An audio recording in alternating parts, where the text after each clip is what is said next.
Hello guys, welcome back to my channel, and today I'm making a very special dish for a very special person, and this person is my dad. Hi everyone.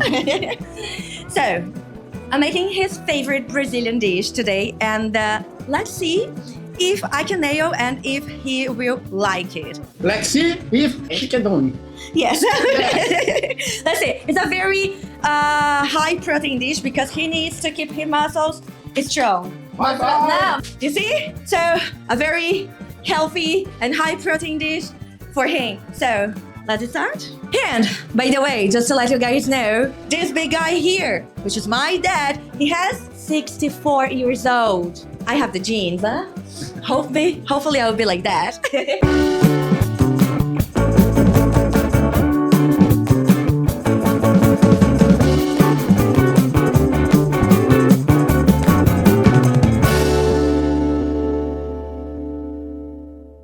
So the first thing that we're gonna do for this very Brazilian meal is the Arracacha puree. So yes, it's this thing here. This is called in Portuguese Mandioquinha, but in English you can find as Arracacha or Peruvian parsnip or even white carrot.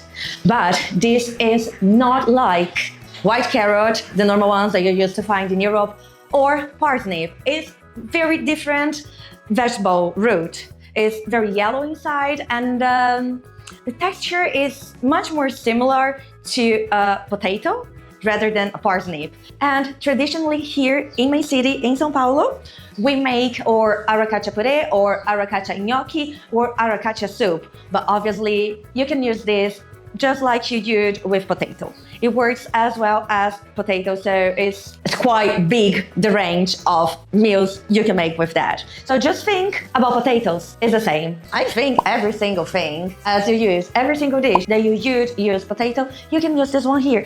And as I told you guys, even in a few areas here in Brazil, they call this potato, but with another name. So potato in Portuguese is batata. This one here is called batata baroa, in a few other places, not here though. Here it's called mandioquinha because this one you can also use in a similar way as cassava, which we call here mandioca. So mandioquinha would be a small cassava, but they are not quite the same.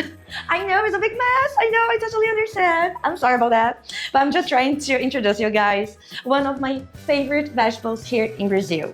This one here, this is native from South America, from here, Brazil, Peru, Bolivia, and Colombia. I'm pretty much sure you can find it in other places around South America, but you can only grow in those places. This is actually one of the vegetables I miss the most living in Europe, because you cannot find that, not in this form. Maybe you can find in Brazilian shops, already cooked or frozen, but not fresh like that. At least I haven't found in any place in Europe. So if you know, please leave a comment down here and let me know, because I would love to cook with that in Europe.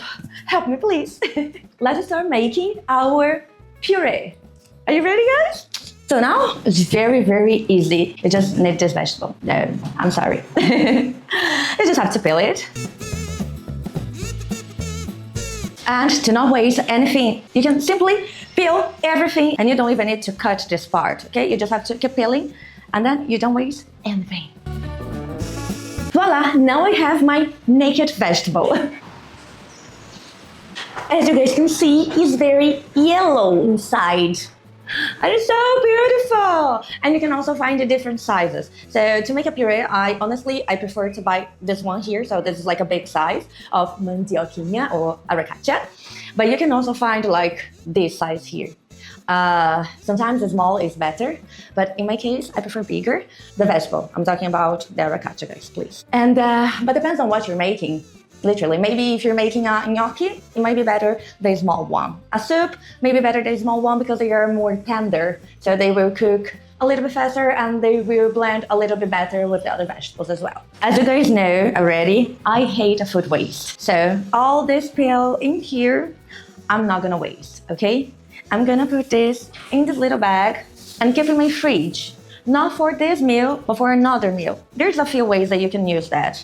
I'm gonna tell you two that I can think of right now. So one is simply fry it. You just have to dry a little bit with kitchen paper or kitchen towel, or you can just leave this open in your fridge and the fridge will do the job for you. Or you can simply season this, mix everything together, and dehydrate in your oven at 90, 100 degrees Celsius for around 1 to 2 hours, something like that. So I would recommend you, if you want to do it faster, you can start at 250 degrees for around 5-7 minutes. After that, you lower the temperature, you mix everything together, and you keep checking on it. So you can lower the temperature for 200 degrees Celsius, and then every 5 minutes, you check this, mix together, and that's it.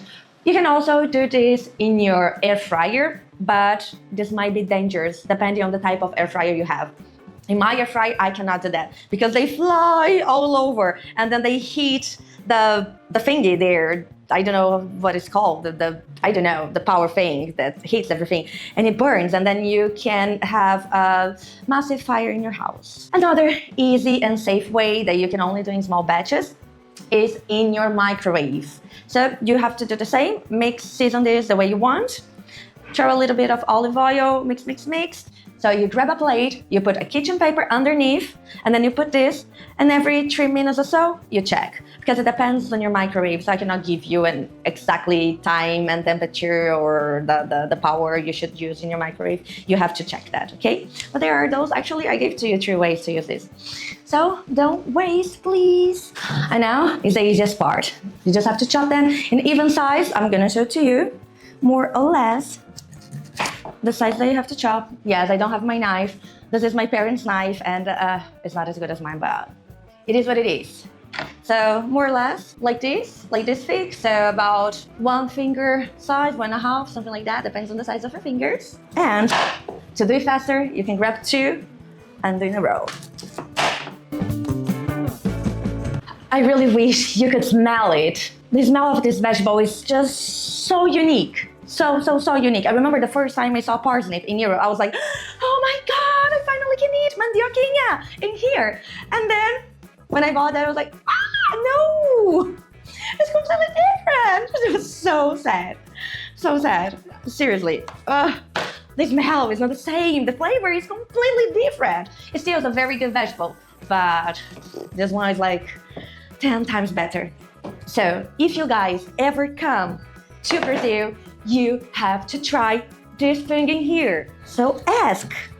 No matter where you go, ask, because we eat this all over the country. I'm pretty much sure it's going to be easy for you guys to find a dish with that. And now you just need to grab some room temperature or cold water to put in here. And here in Brazil, at least here in São Paulo, you can grab the tap water. Because in Spain, you cannot grab the tap water. At least not in Catalonia, where I live. Because the tap water there is so hard. It comes like kind of white from the tap. It's disgusting. So you cannot cook with that. You have to filter the water or just buy bottled water, which I don't like to do. But here, I can simply come here and put enough water, because that's one of the things I miss the most from my country, the water. If you guys ever come to Brazil, you're gonna tell me what you think about the water. And have you ever been to Brazil? So tell me here in the comments, and did you like the water? Because as a good Brazilian, I love the water. I cannot tell you like the water all over the country because we have issues, but the water in São Paulo, it's absolutely amazing. And now let's go to the stovetop. Don't forget to add salt, and you can go heavy on that. And now you just turn on the fire, put on high heat, and wait until it comes to a boil, and then you can put on medium heat and wait for about 10-12 minutes or until it's tender. So now let's move to the next step.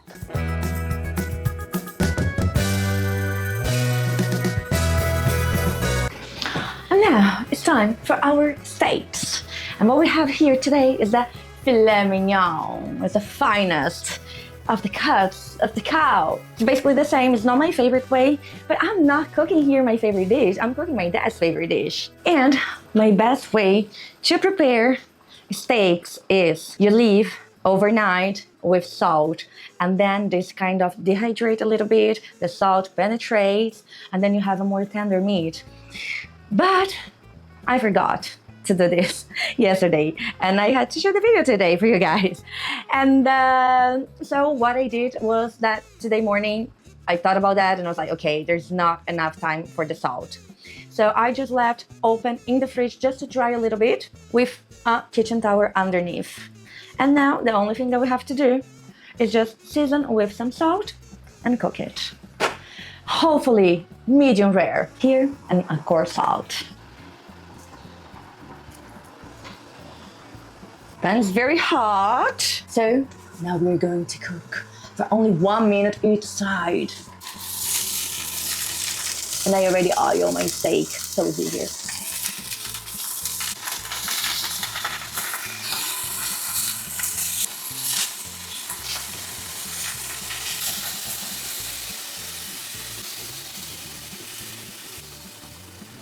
With a steak of this thickness, it's a little bit hard to get a proper Maillard reaction and not overcooked. So I'm choosing to not get a proper Maillard reaction and have my steak medium rare. And I can touch it, I can feel. It's not quite the way I want, but it's the way I could get. And now I'm gonna make a very, very easy and fast sauce for you guys over our little steak.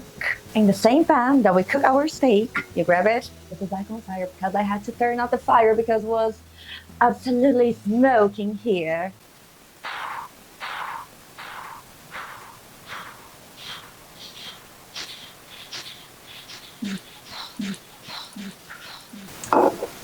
And now you're going to make a little reduction of red wine because I had some red wine. Because I found some red wine hanging around my parents' fridge, and I'm pretty much sure they will not drink that because it smells great. And I'm gonna add some garlic into this sauce as well, so we have more flavor.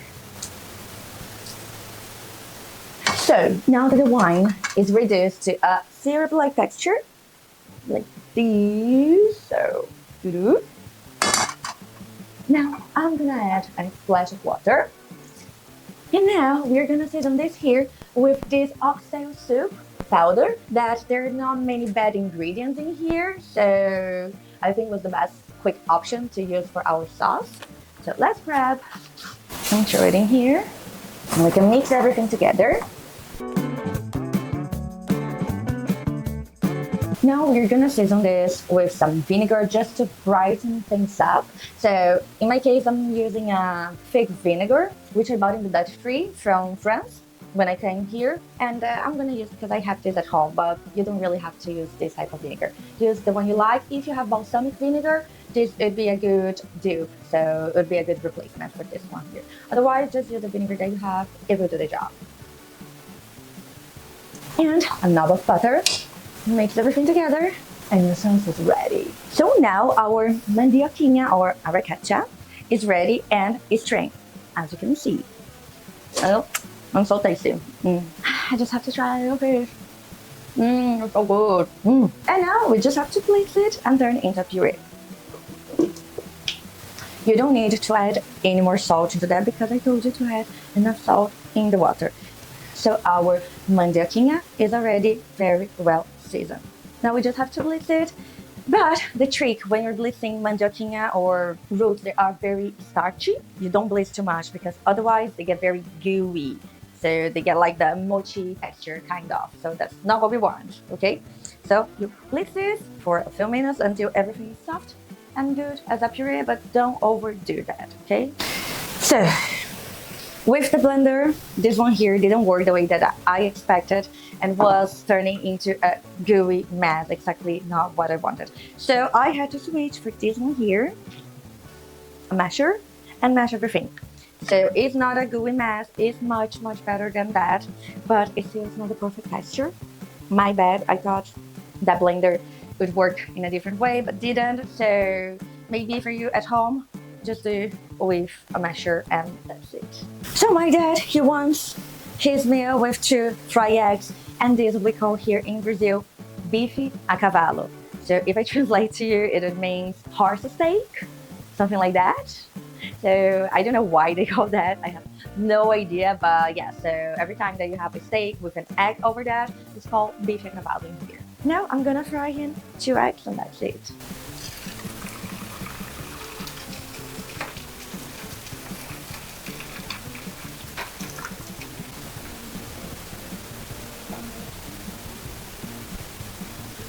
And now we just have to warm up our steaks in the sauce and it's ready to eat.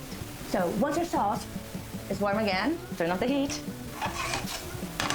Turn over it and simply add your steaks in here. So then they don't overcook.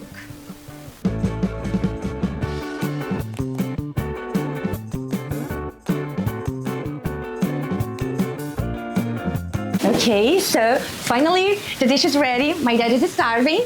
Let's see if I could nail or not his favorite dish. Okay. Oh my god, fantastic! My dad is the funniest. Maravilhoso! Okay, he just ate the rice. Thank you! I'm asking to eat the meat. So, Fantastic! aprovado? Sim! Okay, he said it's approved. Oh, it took me so long. He was like rushing me. I was like, I want to eat. I'm starving. I was like, I need to finish editing the video. So guys, thank you so much for watching my video, watching me doing my dad's favorite dish here. And don't forget to like, subscribe, leave a comment, and spread the news to the world. Spread my dad's favorite dish to all your friends. And that's it. Thank you so much. Bye-bye.